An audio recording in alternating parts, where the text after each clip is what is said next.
What's up and welcome to Technicians Tuesday, where today we are putting the tower on a brand new 2019 36-foot yellowfin with triple 300 horsepower Mercury V8 Verados.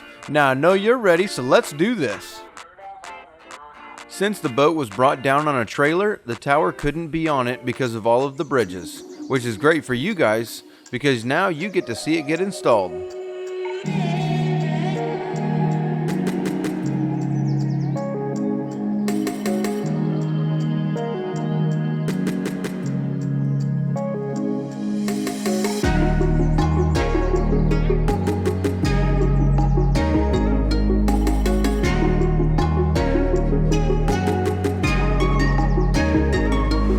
After getting the tower console up top, we had to run all of the cables through the rigging tubes and get them up inside the console, as well as run the radio antenna wires down into the lower station console. So starting out, it's always much easier to depin the engine data harnesses than to try and run them through these tight rigging tubes with the huge plug on the end of them. Carefully using the depinning tool, I depin the harnesses and tape them up to get them into the rigging tubes and then repin them, as well as running that antenna wire downstairs.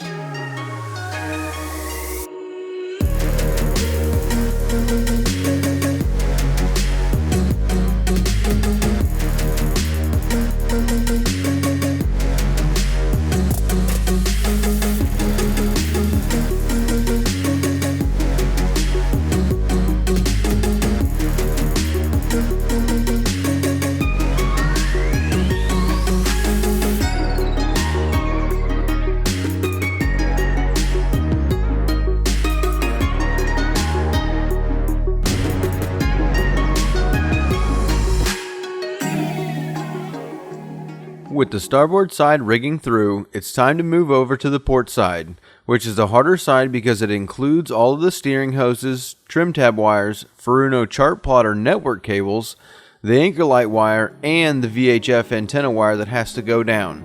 It's always best to start with the hoses or wire that has the biggest end and work our way through all of the rigging.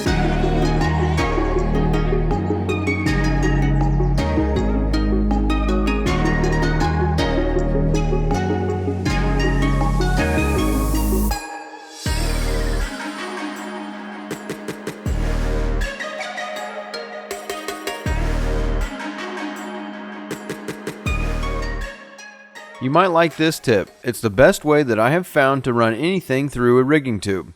You want to space out the ends of the wires, and it's almost like we stack them on top of each other using zip ties to keep the bundle from moving. Make sure you include another wire or string to use for your pull string, and use electrical tape to tighten up the bunch and smooth it out, keeping the snagging ability of this clump to a minimum.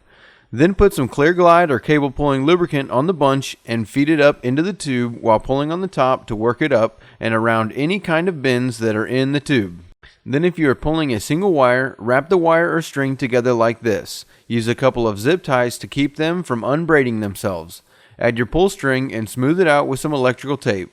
Don't forget to use that lubricant, and this is the best way to run any kind of hose or wiring that you need into any T-top tubing.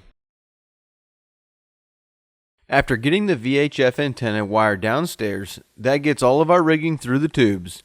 Now we can put some 3M 4200, which doesn't run like the 5200 does, on all the bases of the tower and slowly set the tower down, pushing the rigging up as we come down to ensure nothing gets pinched. Put the bolts in and tighten this thing down.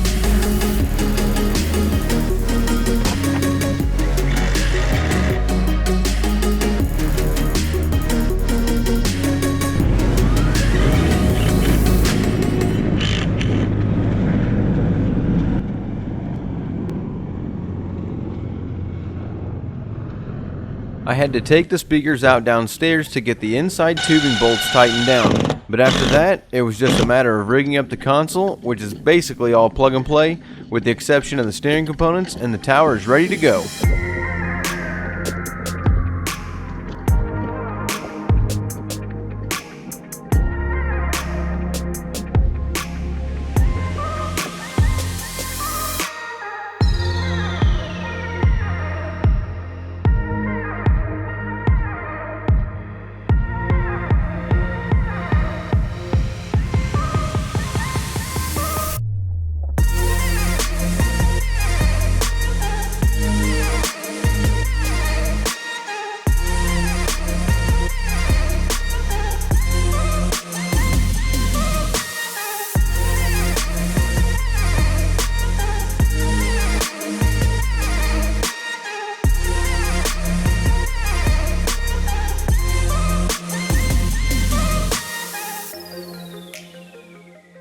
With the upper station finished, I checked over the engines by making sure the oil level was correct, topped off the gear lube, and installed the propellers.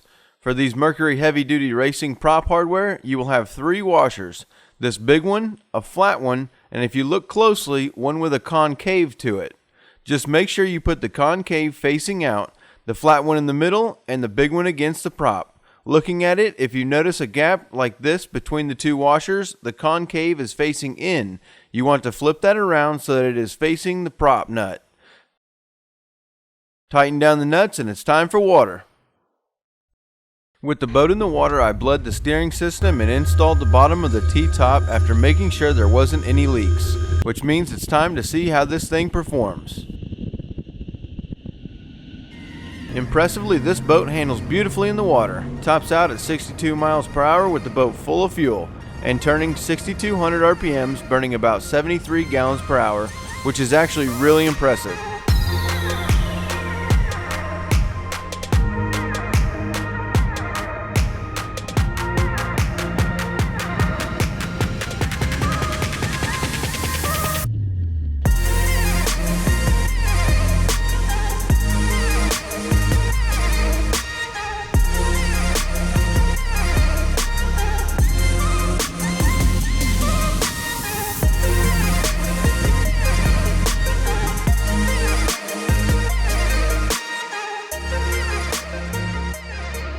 And that's going to wrap up our day here today for this week's Technicians Tuesday. For all the great subscribers out there, we want to thank you so much for your support. And just a heads up, the venture's in the water. There's still some bugs to be worked out, but it's getting super close.